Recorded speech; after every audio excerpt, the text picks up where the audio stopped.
Halos gabi-gabi na ang Oplan Rodi sa Metro Manila. Pero hindi pa rin po nauubos sa mga pasaway. Karamihan sa mga nahuli kagabi abay nagiinuman sa kalsada. Umaaksyon si Amber Gonzalez.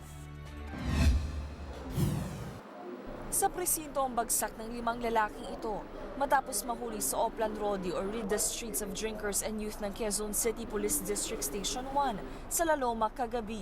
2 sa kanila naaktuhan pang tumatagay sa bangketa. Nung pagdako may bibilin kasi yung napatagay ako. Kakilala rin kaya medyo, siyempre napatagay lang.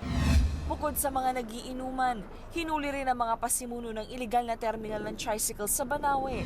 Nung kanta kami dyan, wala man sila may paksit na proper documentation regarding sa terminal at saka karamihan sa kanila walang lisensya. Isa sa natsyempuhan, ang tricycle driver na si Danilo. Nadiskubre rin na pasuna ang kanyang lisensya. Hindi naman nakapila yun eh. Pinarking lang doon sa gilid. Ang bala ko nga ipa-restro. Naaresto rin ng 2 pang lalaki dahil sa pagmamaneho ng motor kahit pasuna ang lisensya. Hindi rin nakaligtas sa Oplan Road ang 12 lalaking ito na nahuli nagiinuman sa kale sa Gagalangin Tondo kagabi. Palusot nila, may birthday lang daw silang sineselebrate pero di ito umubras sa mga pulis. Bawal uminom sa kalsada, wala hong oras sa kalsada ho.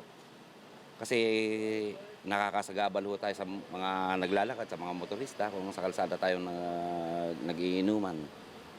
Saka gaya ng sinabi ko kanina, hindi magandang halimbawa sa mga bata.